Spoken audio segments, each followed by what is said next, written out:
Shrimad AC Bhaktivedanta स्वामी प्रभुपाद इस आंदोलन के प्रणेता और अपने जीवन के अंतिम क्षणों तक इसकी आधारशिला। विश्व के लाखों व्यक्तियों तक इन्होंने यह आंदोलन पहुंचाया। बिना किसी व्यक्तिगत स्वार्थ के भगवान श्री कृष्ण भावना का प्रसार करने के लिए इन्होंने उस परम पिता की भक्तिभाव से सेवा की। आंदोलन से समाहित रहने पर भी लोगों का ध्यान इनकी उपलब्धियों तथा आदर्श चरित्र की ओर गया। विश्व के विद्वानों और धर्मगुरुओं ने इनके योगदान को सराहा। लाखों लोगों ने अपने प्रेम पूरित मन से इन्हें अपना प्रिय मित्र, शुभचिंतक स्वीकार किया। श्रील प्रभुपाद की पुण्य स्मृति में इनके शिष्यों ने अमेरिका में पश्चिम वर्जीनिया की पहाड़ियों पर एक अद्वितीय स्मारक बनाया, जहां आज लाखों यात्री हर वर्ष जाते हैं। जिनके बिखरे जीवन को श्रील प्रभुपाद ने संवारा था, वे लोग अन्य विधियों से भी इनके प्रति अपना स्नेह, श्रद्धा और सम्मान व्यक्त करते हैं। हरे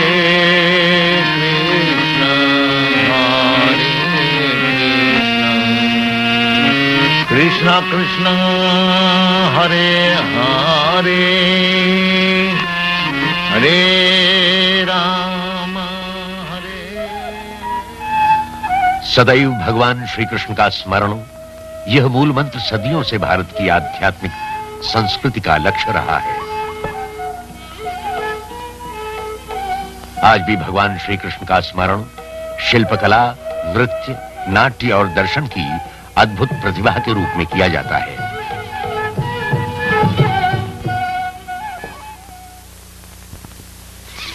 कलकत्ता 1896 भारत की राजधानी और अंग्रेजी साम्राज्य का मुकुट। विशाल भवनों, विस्तृत सड़कों और मनोरम उद्यानों का संगम। यही वो नगर है जहां अभय चरणारविंद भक्तिवेदांत स्वामी का जन्म हुआ।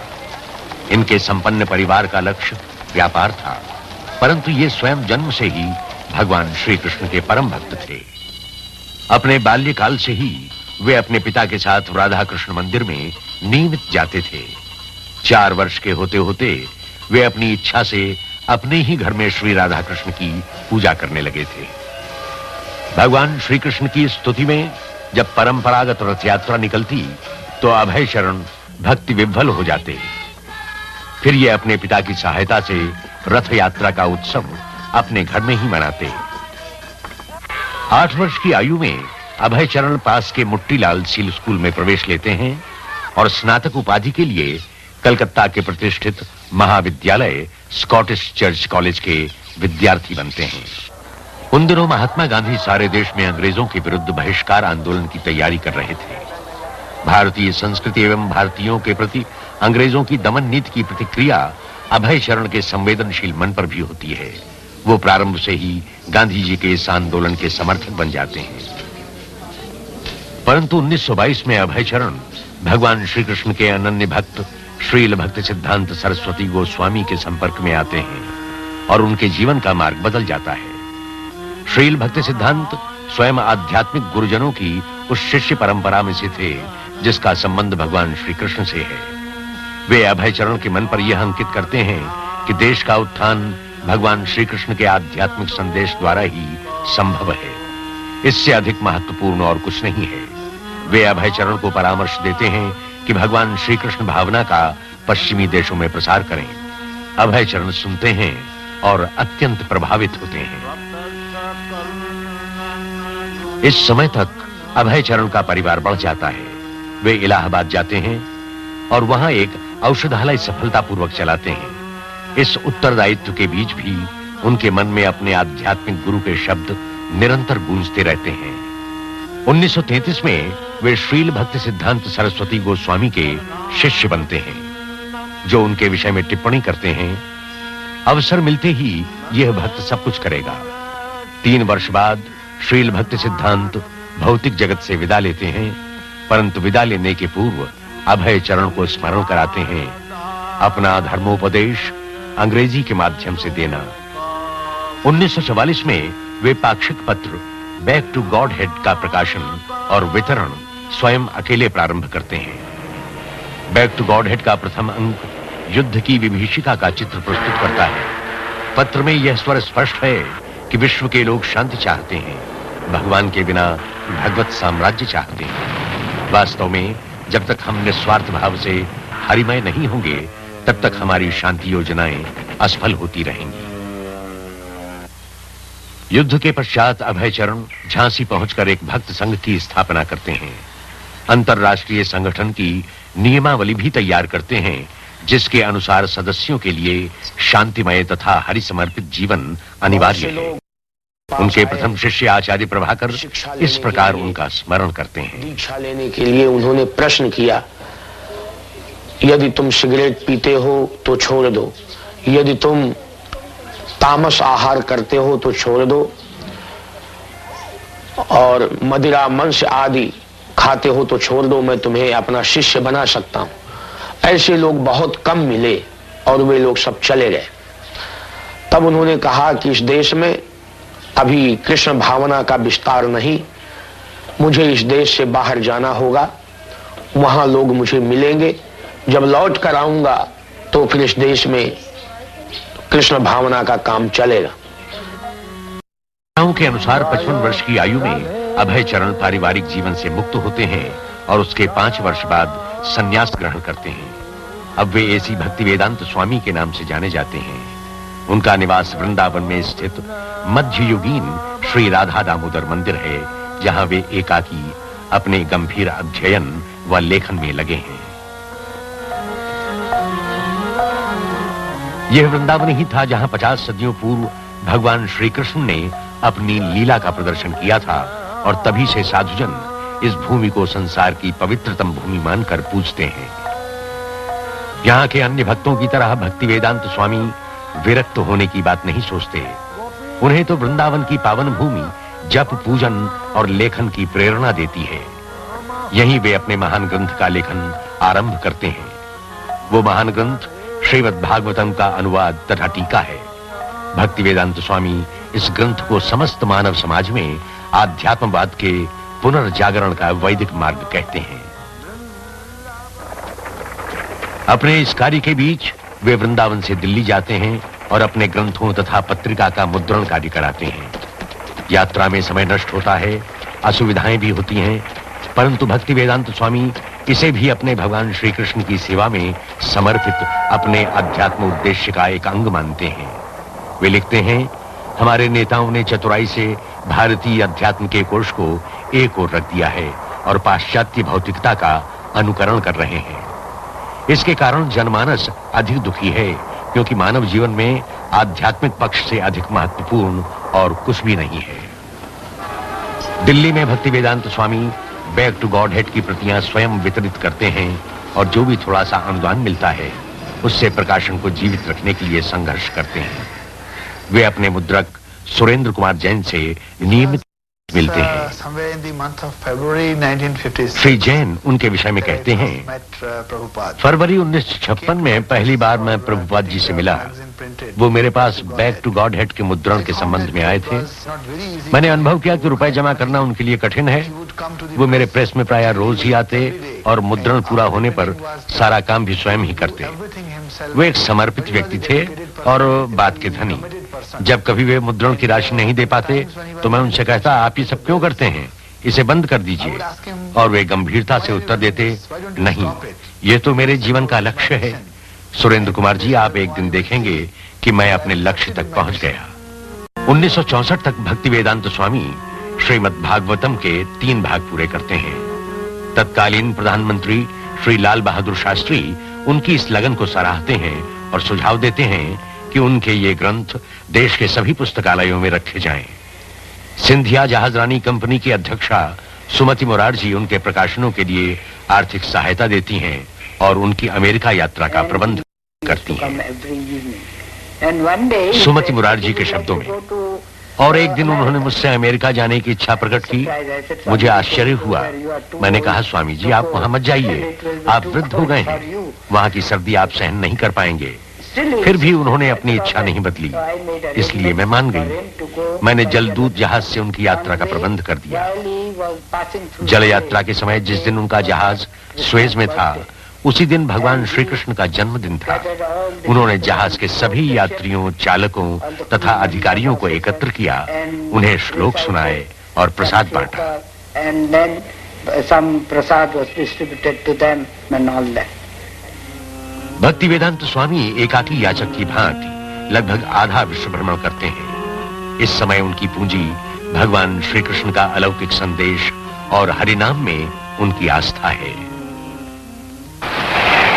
जलदूत की यात्रा उनके लिए कठिन परीक्षा सिद्ध होती है। भक्ति वेदांत स्वामी समुद्री जल रोग से पीड़ित होते हैं। उनकी छाती में असह्य पीड़ा होती है। 2 दिनों में 2 बार हृदयाघात होता है, परंतु वे धीरे धीरे स्वस्थ होते हैं और लिखते हैं, आज मुझे अच्छा लग रहा है, परंतु वृंदावन से अलग होना मुझे खल रहा है। मेरे पास कोई योग्यता नहीं, फिर भी इन संकटों के बीच मुझे अपने आध्यात्मिक गुरु की आज्ञा का पालन करना है।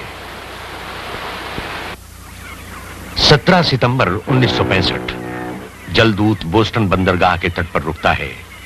जहाज पर ही भक्ति वेदांत स्वामी लिखते हैं, मेरे आराध्य भगवान श्री कृष्ण, आपकी इस क्षुद्र व्यक्ति पर असीम कृपा है, परंतु मैं ये नहीं जानता आप मुझे यहाँ क्यों लाए। यहाँ के अधिकतर लोग जीवन की भौतिकता में डूबे हैं। मैं किस भांति उन तक आपका संदेश पहुंचाऊंगा। मैं तो केवल आपके शब्द दोहरा सकता हूं। यदि आप चाहें तो मेरी वाणी को ऐसी शक्ति दें ताकि मैं अपनी बात उन्हें समझा सकूं।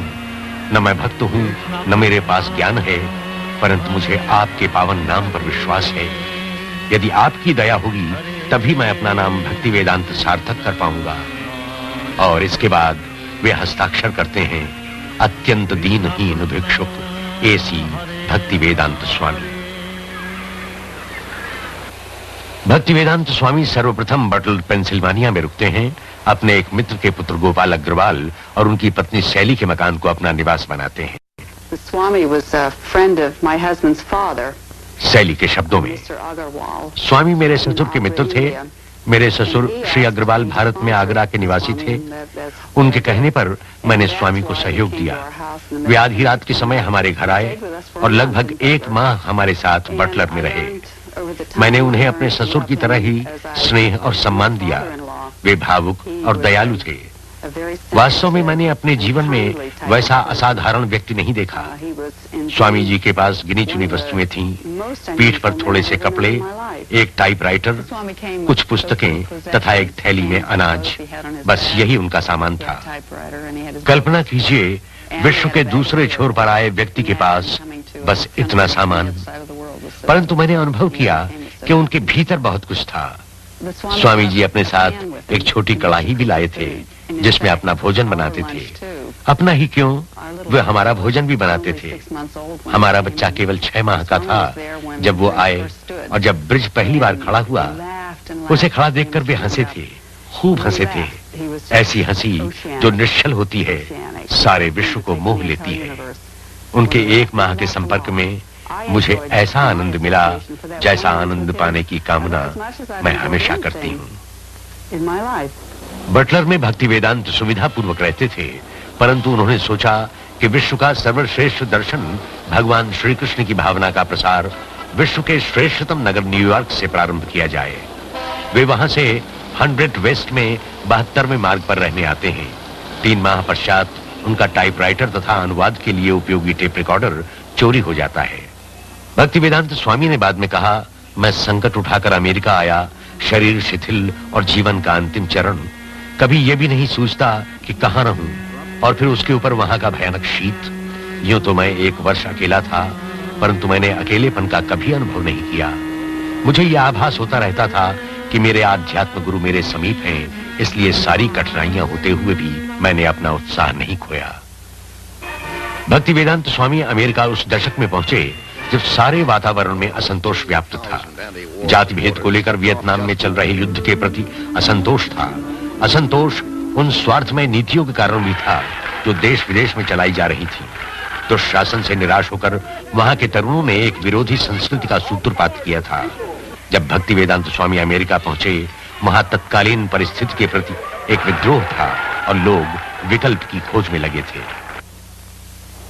भक्ति वेदांत स्वामी कुछ दिन बावेरी में अपने एक मित्र के घर में कोठे में रहते हैं। मुकुंद स्वामी, जो इस समय उनकी कक्षाओं में उपस्थित रहते थे, अपनी प्रथम भेंट के विषय में कहते हैं। मुकुंद गोस्वामी के शब्दों में, वो बहुत मोटे कांच का चश्मा लगाते थे और एक संस्कृत की पुस्तक सदैव उनके सामने खुली रहती थी। उनकी वाणी गंभीर थी, जो प्रतिध्वनित होती थी। वे साधिकार बोलते थे और उनका संस्कृत श्लोकों का पाठ मधुर होता था। स्पष्ट रूप से वे अद्वितीय विद्वान थे। भव्य व्यक्तित्व था, परंतु रहने का स्थान जानकर मुझे उनके प्रति उत्सुकता हुई। बावेरी न्यूयॉर्क में अत्यंत साधारण स्थल था। इसके बाद चर्चा के लिए मैं उनसे मिला। मैं खड़ा था और वो मेरी तरफ देख रहे थे, एक अबोध बालक की तरह। मैंने अनुभव किया वो मुझे समय दे पाएंगे। वैसे भी उन्हें समय की कमी नहीं थी। मैंने प्रश्न किए, उन्होंने उत्तर दिए।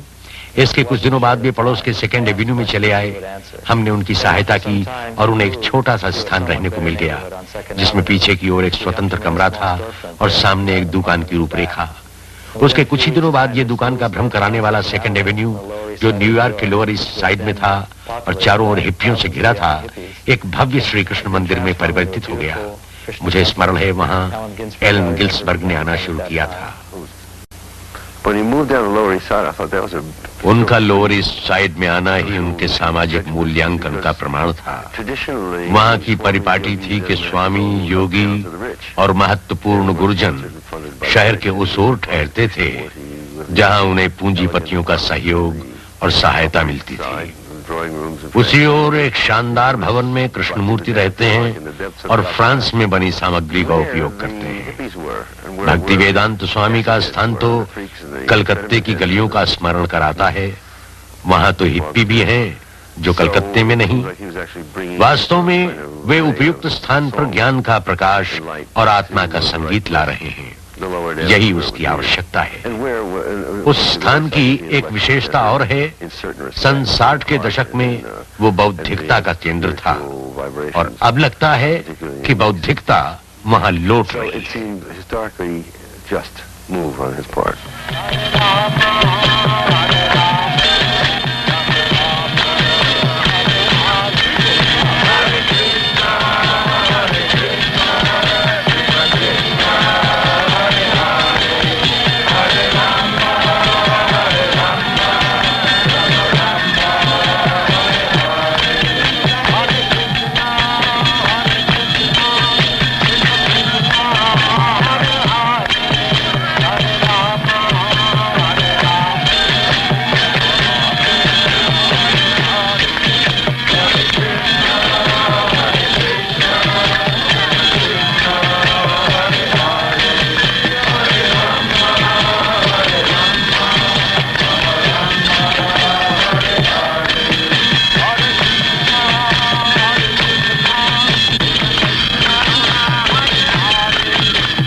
मुझे एक मित्र ने सूचना दी कि टॉमकिंस स्क्वायर में तृतीय गुरुवार को एक स्नेह उत्सव है। मुझे याद आया कि मैं भी किसी योग्य गुरु की खोज में हूँ, तो मुझे भगवान श्री कृष्ण ने वहां भेज दिया। मैं उनसे मिला, कुछ प्रारंभिक औपचारिकता हुई और मैंने समझ लिया कि स्वामी जी के मन में कुछ अवश्य है। I came here in America in September 1965. Srila Prabhupada के शब्दों में, मैं सितंबर 1965 में अमेरिका आया। सड़कों पे भटक रहा था। कुछ बालकों ने मुझे देखा और धीरे धीरे मेरे पास आए। मेरा उद्देश्य भगवान श्री चैतन्य का दर्शन समझाना है। Chanting Hare Krishna, Krishna Krishna, Hare Hare, Hare Rama, Rama Rama, Hare Hare. This transcendental vibration. जप की आध्यात्मिक ध्वनियों से मानसिक विकार दूर होते हैं। ये ध्वनियां आत्मा की गहराई से निकलती हैं, अतएव इनका प्रभाव सब पर एक सा होता है, चाहे वो किसी भी भाषा, देश अथवा जाति का हो। Appealing to everyone without any question of language, nationality, creed or caste, because it is coming forth from the depth of the soul. बाद में भक्ति वेदांत स्वामी ने लिखा, भगवान श्री कृष्ण कुछ योजना बना रहे थे, तभी तो तुम सब एक एक करके मेरे पास आए। तुम सब निष्कपट हो, अतएव भगवान श्री कृष्ण भावना का आत्मसात कर सकोगे। अब मैं समझता हूं वो सब चमत्कार था, अन्यथा एक वृद्ध जो पुस्तकें बेचकर क्षुधा शांत करता हो, जिसके पास जीवित रहने के साधन भी न हो, वो कैसे भौतिकता में डूबे समाज में भगवान की भावना का प्रवेश कर सकता है। भक्ति वेदांत स्वामी के लिए ये सुखद समय था। एक तरुण की तरह गाते बोलते वे हरे कृष्ण आंदोलन जनता के समक्ष लाते हैं। उद्यानों में जाप करके, बैक टू गॉड हेड की प्रतियां वितरित करके, रविवार को निःशुल्क प्रसाद भोज आयोजित करके वे असंख्य लोगों को आकर्षित करते हैं। भविष्य के लिए उनकी आशा बलवती होती है, उसके प्रसार के आसार स्पष्ट होते हैं। हरे कृष्ण आंदोलन पनपने लगता है। Sometime in the spring of 1967, people handed me clippings. 1967 के वसंत में मुझे कुछ व्यक्तियों ने न्यूयॉर्क के समाचार पत्रों की कतरनें दी। So I went to उनमें न्यूयॉर्क में आए एक स्वामी का उल्लेख था। and his movement. अतएव मैं उनसे मिलने और उनके आंदोलन को समझने वहां गया। Disciples apart from मैं पहले उनके शिष्यों से मिला and और मैं स्पष्ट कहूं, भक्ति वेदांत स्वामी के शिष्यों से मिलकर मुझे निराशा हुई।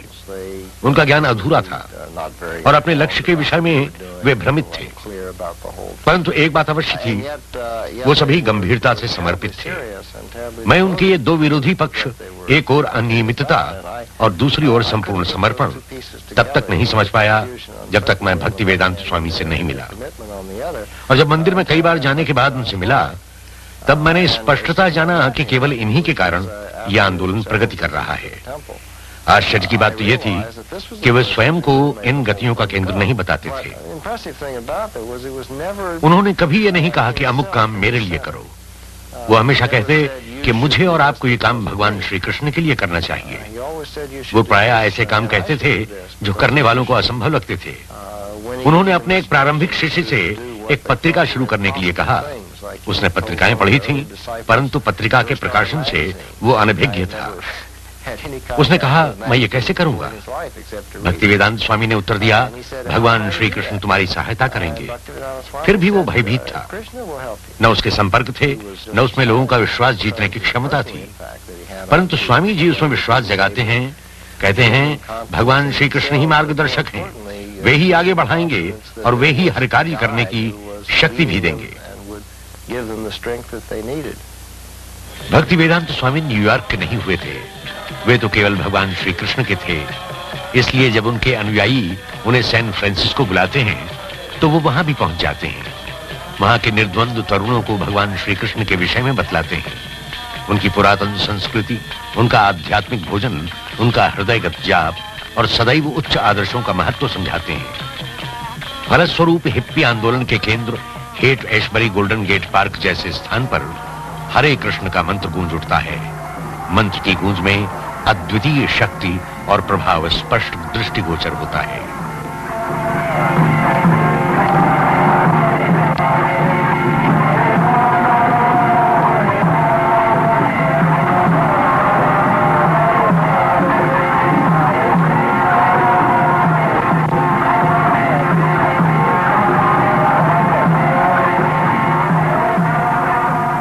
न्यूयॉर्क में भक्ति वेदांत स्वामी निष्कपट अनुयायियों को एकत्र करते हैं और हरे कृष्ण आंदोलन गतिमय होने लगता है। भक्ति वेदांत स्वामी को लोग सम्मान से प्रभुपाद कहने लगते हैं, जिसका अर्थ उन चरणों से है जिनके समीप गुरुजन भी बैठते हैं।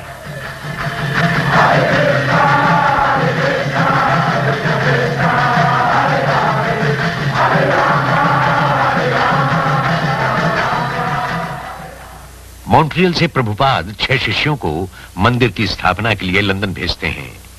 यमुना देवी दासी स्मरण करती हैं। So we went to London that fall, and although we had no permanent place of residence and we were completely dependent on Krishna, तो हम लोग लंदन पहुंचे। हमारे पास रहने का कोई स्थान नहीं था। हम भगवान श्री कृष्ण पर पूरी तरह निर्भर थे। हमारे पास वो उत्साह था जो श्रील प्रभुपाद ने हमें मॉन्ट्रियल में प्रदान किया था।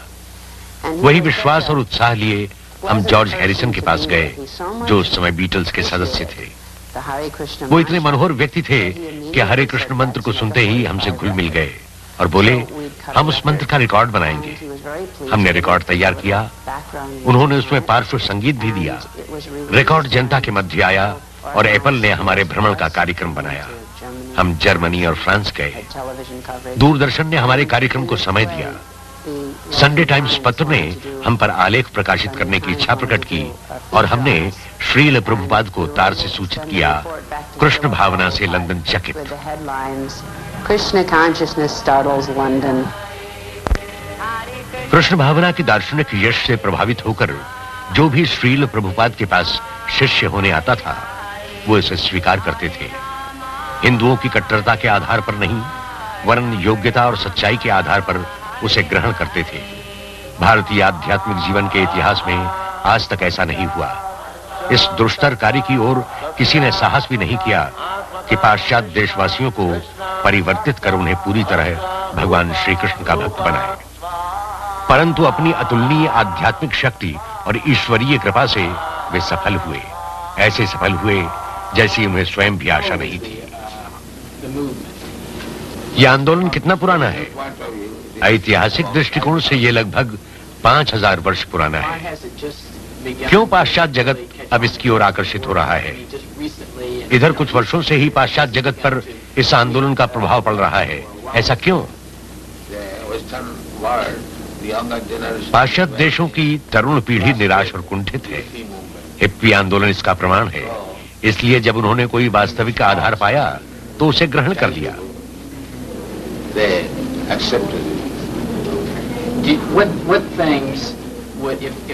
यदि संपूर्ण संयुक्त राज्य श्री कृष्ण पर उतना ही विश्वास करने लगे जितना आप करते हैं तो इस देश का क्या होगा?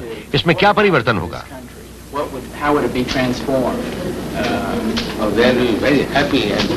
लोग अत्यंत प्रसन्नता और शांति से रहेंगे। उसके बाद यहाँ हिप्पी नहीं रहेंगे। आप हिप्पी किसे कहते हैं? वो जो धूम्रपान करता है। आप मुझसे अधिक जानते हैं। कुछ असामान्य, विलक्षण।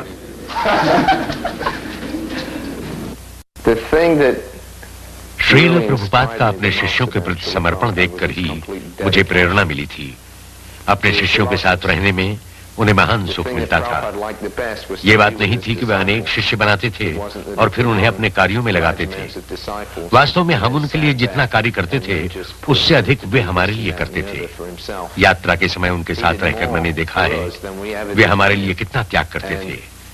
अपनी बीमारी के समय भी वो शिक्षा देते थे। हम लोगों के लिए चिंतित रहते थे। हमारे कार्यकलापों की जानकारी लेते थे और एक एक शिष्य के विषय में पूछते थे।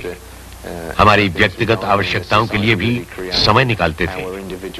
प्रभुपाद हम लोगों से पृथक नहीं थे। उनकी इच्छा थी कि हम लोग उन्हें उस स्नेह का प्रतिदान दें जो स्नेह वो हमेशा हमें देते थे। और जब हम उनके स्रोत का प्रतिदान उन्हें देते थे तो हमें उनका स्नेह और भी अधिक मिलता था। जहां तक मेरे व्यक्तिगत अनुभवों का संबंध है, मैंने श्रील प्रभुपाद में एक ऐसा व्यक्तित्व पाया है जिस पर मैं अपना सब कुछ सच्चाई से बलिदान कर सकता हूं। श्रील प्रभुपाद के दृष्टिकोण से भगवान श्री कृष्ण भावना न कोई विश्राम के क्षणों का दर्शन है और न ही कुछ समय का धर्म। वो तो जीवन की अबाध गति है, अविरल धारा है। वो श्रेष्ठतम संस्कृति भी है जो मनुष्य की राजनैतिक, आर्थिक तथा सामाजिक समस्याओं का अंत कर सकती है।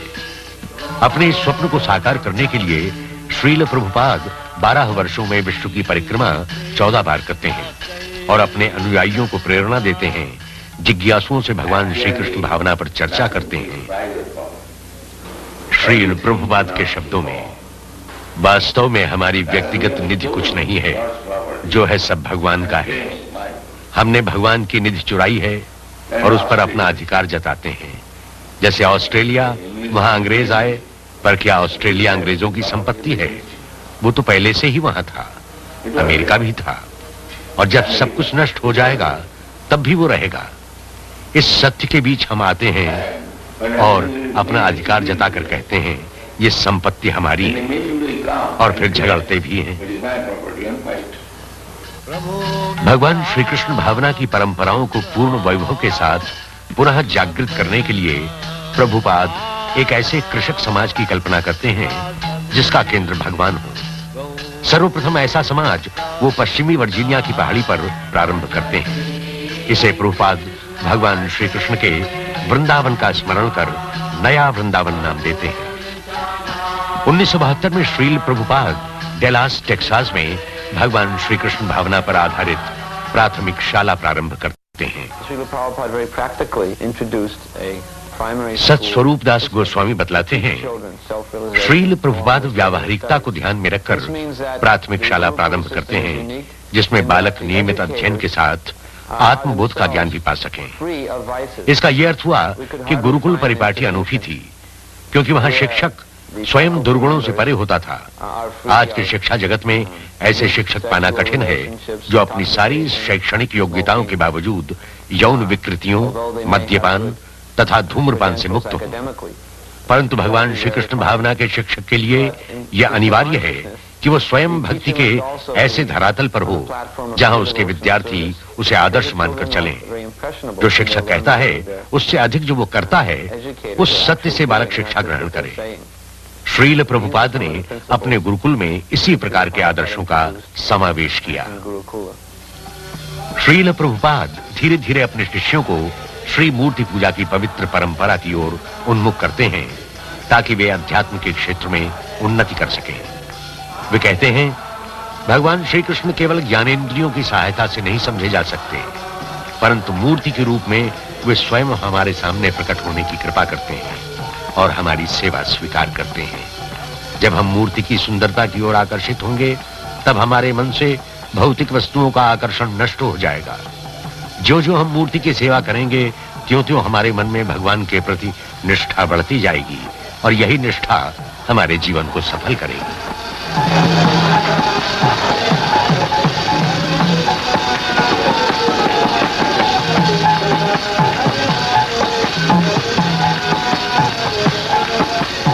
मेलबोर्न, ऑस्ट्रेलिया में श्रील प्रभुपाद भगवान श्री कृष्ण के पावन अवतार भगवान श्री चैतन्य की आराधना करते हैं।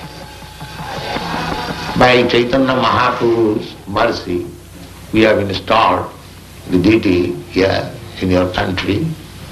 प्रभुपाद के शब्दों में, श्री चैतन्य महाप्रभु की असीम कृपा से हमने आपके देश में मूर्ति स्थापना की है।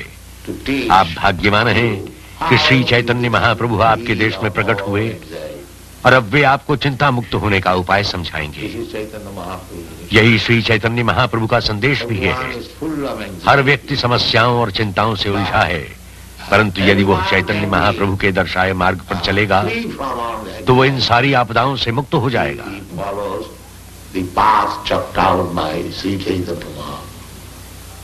इस युग में मनुष्य का बड़ा पतन हुआ है, अतएव उत्थान का मार्ग भी बड़ा ही सहज बतलाया गया है। हरि नाम का जप ही सबका भाग्य विधाता है। They have been recommended simply to chant the holy name of God. That's all. America में आने के 5 वर्ष बाद तक श्रील प्रभुपाद भगवान श्री कृष्ण भावना का परिचय पाश्चात्य नागरिकों को कराते हैं, जिसमें गृहिणियों से लगाकर हिप्पी और प्रशासक तक आते हैं। उसके बाद नवंबर 1971 में विश्व भ्रमण के पश्चात वे अपने कुछ अनुयायियों सहित दिल्ली आते हैं। वहां के मेयर उनका स्वागत कुछ ऐसे करते हैं जैसे घर लौटे किसी महान देशभक्त का किया जाता है। प्रभुपाद भगवान चैतन्य का उदाहरण देते हैं। भारत में जन्म लेने वाले हर व्यक्ति का कर्तव्य है कि दूसरों के हित में भगवान श्री कृष्ण भावना का प्रसार करे। यही भारत का सबसे महान वैभव है और यही अनूठा उपहार वो विश्व को दे सकता है। दिल्ली के मैदान में 30,000 भारतीय एकत्र होते हैं। वे पाश्चात्य भक्तों को देखने और प्रभुपाद को सुनने के लिए उत्सुक हैं।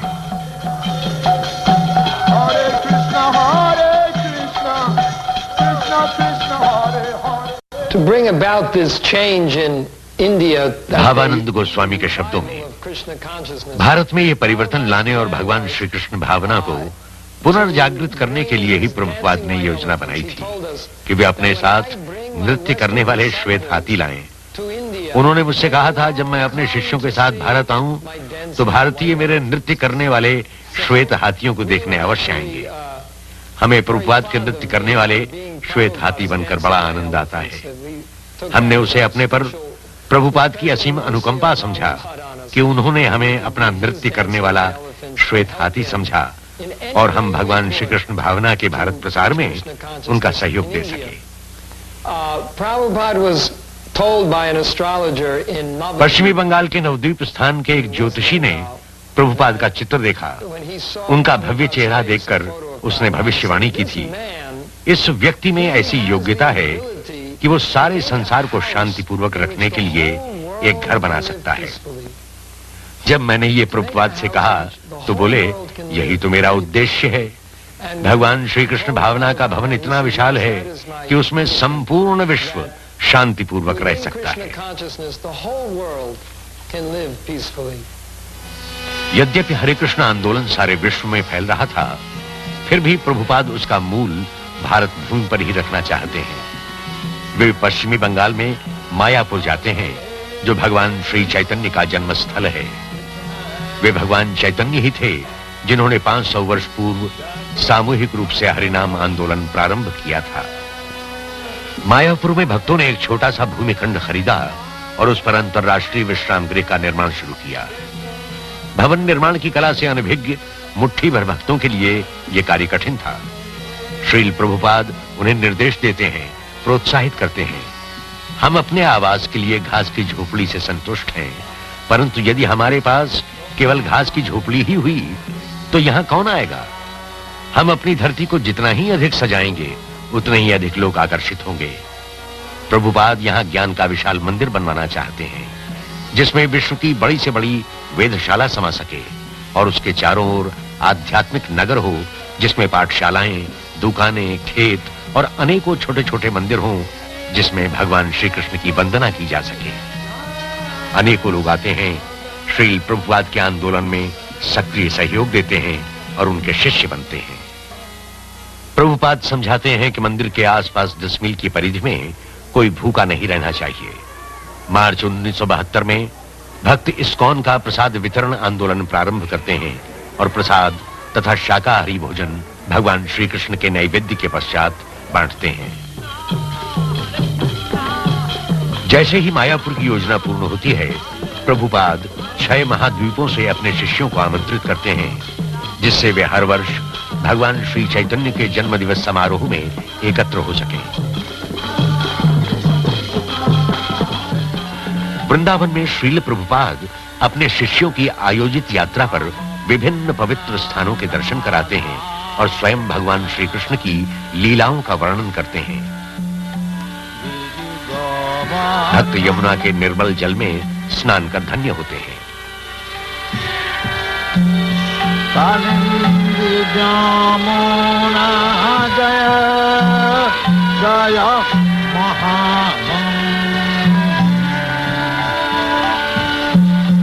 जय राधे जय कृष्ण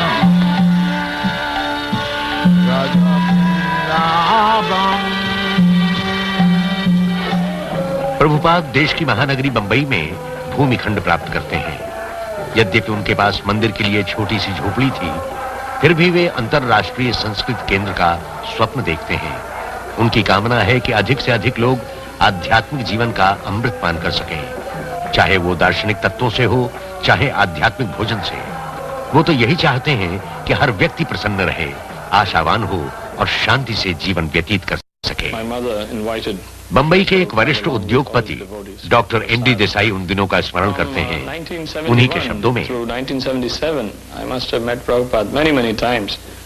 1971 से लगाकर 1977 के बीच में अनेकों बार श्रील प्रभुपाद से मिला और हर बार मैंने उनमें दोष निकालने की कोशिश की, उन्हें क्रोधित करने का प्रयास भी किया। एक बार तो मैंने ये भी जानने का प्रयास किया कि लालची हैं या नहीं, लेकिन मुझे कहीं सफलता नहीं मिली। मैं उनमें कोई दोष नहीं निकाल पाया। वास्तव में हम व्यापारिक जीवन में या दैनिक जीवन में दूसरे व्यक्ति की कमजोरियों का पता लगाना चाहते हैं और व्यापार में उनकी कमजोरियों से लाभ भी उठाते हैं। परंतु ये एक ऐसे व्यक्ति थे जो कभी उत्तेजित ही नहीं होते थे। उनमें न किसी प्रकार की वासना थी और न ही किसी प्रकार की लिप्सा। द्वेष उनसे कोसों दूर था। उसके बाद उन 6 वर्षों का अनुभव लेकर मैंने अनुभव किया कि वे अलौकिक शक्तिमान एक दिव्य पुरुष हैं।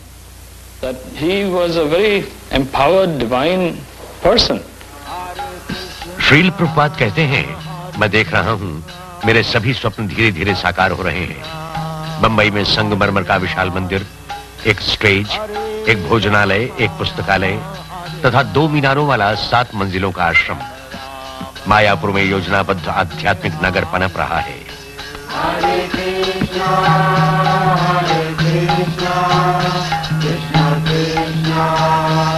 वृंदावन में जनप्रिय कृष्ण बलराम का मंदिर, एक अंतर्राष्ट्रीय अतिथि गृह तथा एक माध्यमिक शाला। प्रभुपाद देखते हैं कि उनकी संस्था विश्वव्यापी मंडल का रूप ले रही है, जिसमें 100 से अधिक मंदिर, भोजनालय, संस्थाएं, शालाएं तथा कृषक समितियां हैं। भगवान श्री चैतन्य ने 500 वर्षों पूर्व भविष्यवाणी की थी कि एक दिन ऐसा अवश्य आएगा जब भगवान श्री कृष्ण का नाम विश्व के गांव-गांव और नगर-नगर में गूंजेगा। 70 के दशक के मध्य तक हरे कृष्ण घर-घर में व्याप्त गया। प्रोफेसर कॉक्स के शब्दों में, जब मैं पहली बार हरे कृष्ण भक्त से मिला तो मुझे आज भी स्मरण है, मैं उसे देखकर आश्चर्यचकित हुआ था। उनका परिधान, उनका जाप और केशविहीन सिर सभी मुझे अनोखे लगे थे। पर जो मैं उस आंदोलन के संबंध में अधिकाधिक जानता गया, त्यों मेरी धारणा बदलती गई। उनकी शिक्षा के तत्वों में मुझे वही भाव मिले जो मेरी समझ के अनुसार ईसाई मन में है। सारा जीवन भौतिक वस्तुओं के संग्रह का निषेध, प्रत्येक जीव के प्रति ममता तथा प्यार, पीड़ा आदि बांटकर प्रसन्न रहने का संदेश। मैं इस बात से अधिक प्रभावित हूँ कि किस प्रकार एक व्यक्ति की शिक्षा और उसके द्वारा लाई आध्यात्मिक परंपरा ने इतने व्यक्तियों को अपना लिया। मेरा निश्चित मत है कि उनका योगदान अत्यंत महत्वपूर्ण है और चिरस्थायी भी। बाल्यकाल में श्रील प्रभुपाद अपने निवास के पास कलकत्ता में भगवान जगन्नाथ की रथ यात्रा का उत्सव अपने सखाओं सहित मनाते थे। इतने वर्षों बाद वे रथ यात्रा का त्योहार आज भी मनाते हैं। अंतर केवल इतना है कि अब वह रथ यात्रा विश्व के 20 बड़े शहरों की प्रमुख सड़कों पर सैकड़ों शिष्यों और अतिथियों के साथ मनाई जाती है।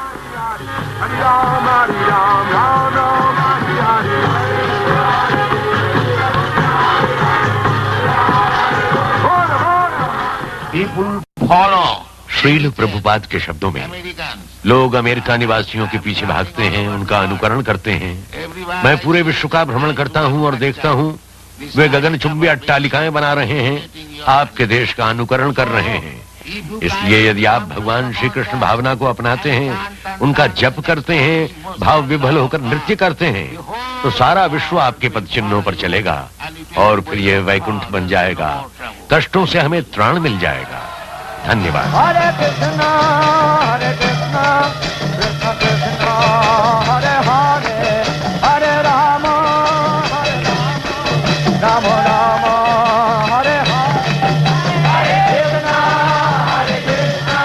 कृष्ण कृष्ण हरे हरे, हरे राम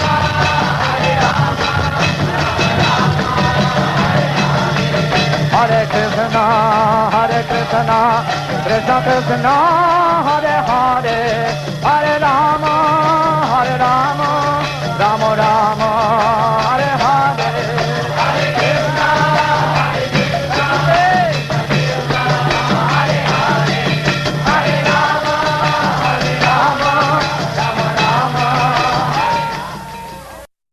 चाहे सामने अपार जनसमूह हो या गिने चुने शिष्य या अकेले श्रील प्रभुपाद, सदैव एक भक्त के रूप में ही दिखे। बोली हरि जय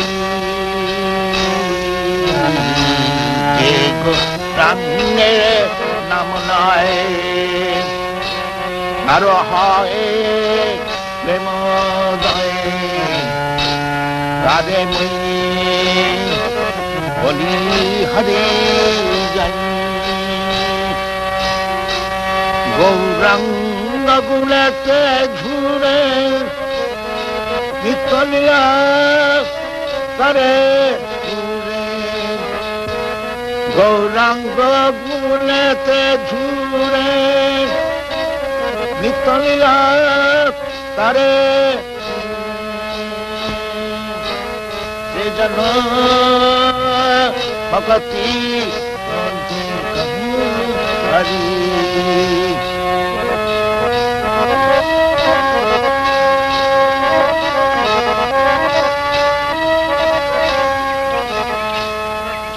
श्रील प्रभुपाद विश्व के किसी भी भाग में रहें, उनकी दिनचर्या नियमित रही।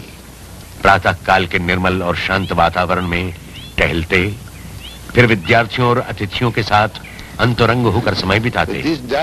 धोती और रूढ़िवादी विचारधारा को छोड़कर वे अपने विद्यार्थियों को अपना ज्ञान और वैचारिक क्षमता बढ़ाने का परामर्श देते।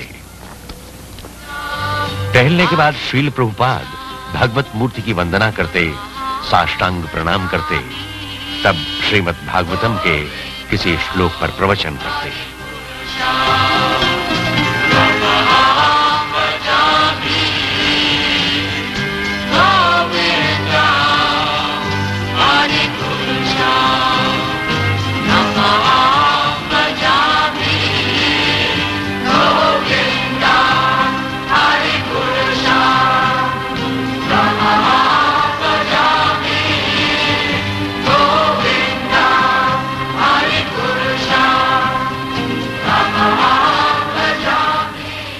So you may have $2 million, I may have $10, you may have $100. Everyone has got some riches. Srila Prabhupada के शब्दों में, आपके पास $20 लाख हैं, मेरे पास 10 हैं, आपके पास $100 होंगे। अर्थात सभी के पास कुछ न कुछ संपत्ति है, परंतु ये कोई नहीं कह सकता उसके पास ही सारी संपत्ति है। ये संभव नहीं। यदि कोई ये कह सकता है कि उसके पास सारी संपत्ति है तो वो ईश्वर है, भगवान है। यही भगवान श्री कृष्ण ने कहा है। कृष्ण से भोक्तारम जगतमथाम सर्वलोक महेश्वरम। इतिहास में ऐसा किसी अन्य व्यक्ति ने नहीं कहा। भगवान कृष्ण ने कहा है, मैं सभी वस्तुओं का रस लेता हूँ और विश्व में सभी का स्वामी भी मैं ही हूँ। ये कौन कह सकता है? वही ईश्वर है। लॉस एंजलिस में मध्याह्न के बाद श्रील प्रभुपाद अपने अतिथियों तथा धर्मविदों से मिलते हैं। Your pride, your property, your family. Srila Prabhupada के शब्दों में, आपका अहम, आपकी संपत्ति, आपका परिवार, आपकी बैंक में जमा राशि, आपकी गगनचुंबी अट्टालिकाएं सब ले ली जाती हैं, फिर सब समाप्त। बाहर निकलो, यही ईश्वर है। अब ईश्वर समझ में आया? आप इस पर विश्वास करें या न करें, ईश्वर एक दिन आएगा, आपको ले जाएगा, आपकी हर वस्तु ले जाएगा और आप बाहर होंगे। भगवत गीता में यही कहा है, जो ईश्वर पर विश्वास नहीं करते उनके पास मैं मृत्यु बनकर आता हूं और उनका सब कुछ ले जाता हूं। इस पर विश्वास करना पड़ता है। जिस तरह मृत्यु सत्य है, उसी तरह ईश्वर भी सत्य है। इसलिए जब तक मनुष्य पागल नहीं है, वो नहीं कहेगा कि ईश्वर नहीं है। जो ईश्वर के अस्तित्व को नकारता है, वो पागल है। प्रभुपाद ऐसे व्यक्ति को दृष्टिहीन और मूर्ख कहे तो अच्छा है।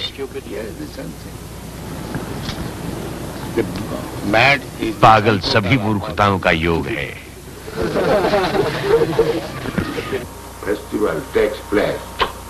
श्रील प्रभुपाद जहां भी होते हैं, अपना सारगर्भित लेखन करते रहते हैं। सूर्योदय के पूर्व उठकर वे संस्कृत और बंगला के मौलिक ग्रंथों के अनुवाद और उनकी टीका में घंटों व्यतीत करते हैं।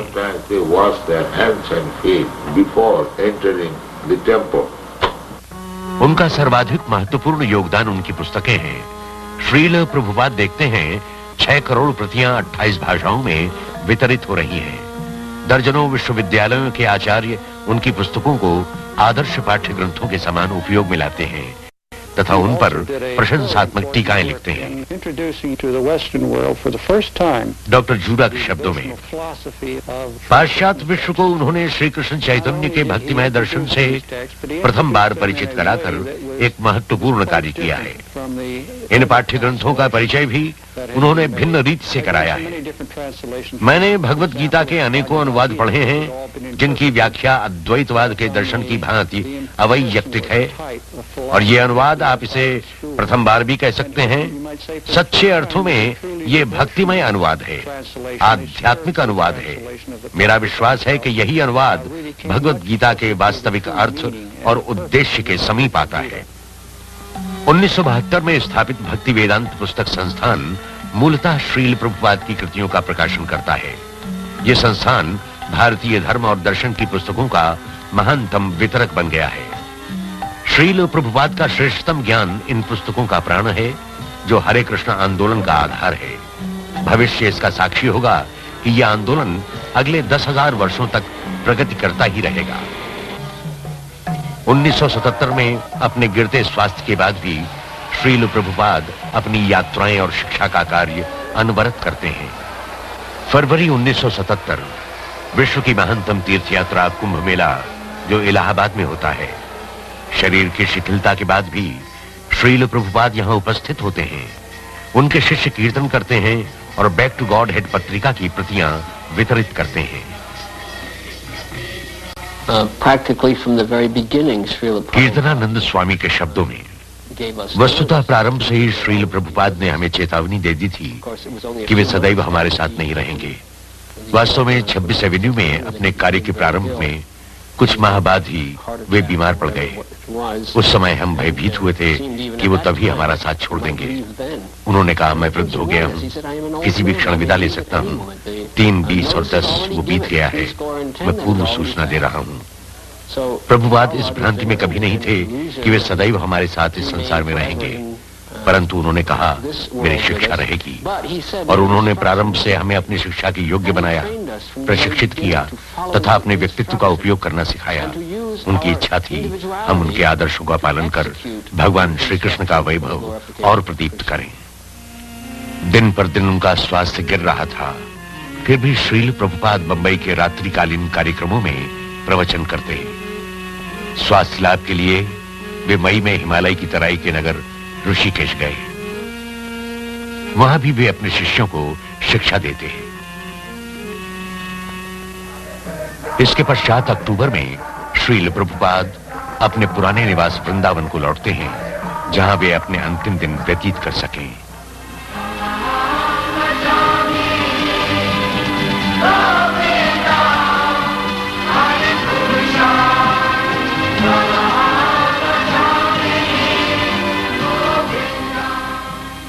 शारीरिक अयोग्यता के बाद भी श्रील प्रभुपाद की बौद्धिक क्षमता सुदृढ़ है। वे अपनी महान कृति श्रीमद् भागवतम का अनुवाद तथा टीका लिखाते हैं, उस दिन तक जिस दिन तक वे इस संसार से विदा नहीं लेते। श्रील प्रभुपाद कहते हैं, सभी अभिनय है, भगवान श्री कृष्ण की महत इच्छा पर घूमना है, यही भगवान श्री कृष्ण भावना है।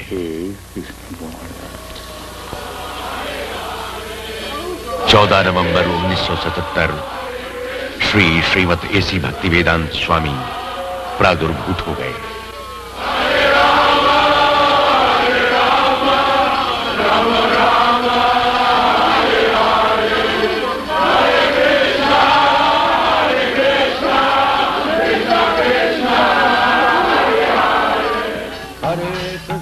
वो दिव्य व्यक्तित्व जिसने अनेक विषयों पर हजारों अर्थ वाले शब्द कहे, जिसने हजारों ढंग से ज्ञान दिया, जिसने हजारों भक्तों को प्रेरणा दी, अपने स्वामी भगवान श्री कृष्ण की शरण में लौट गया। भक्तों पर असीम कृपा करने वाले भगवान श्री कृष्ण ने अपने भक्तों को श्रील प्रभुपाद का सामीप्य दिया। अपने कार्यों में स्वाधीन भगवान श्री कृष्ण ने यह सामीप्य समाप्त कर दिया। फिर भी श्रील प्रभुपाद रहेंगे, वे अमर हैं। वे अपनी शिक्षा में सदैव रहेंगे, वे अपने अनुयायियों के हृदय में सदैव रहेंगे। उनके शुभ चिंतक बनकर वे सदैव उनका नियंत्रण करेंगे।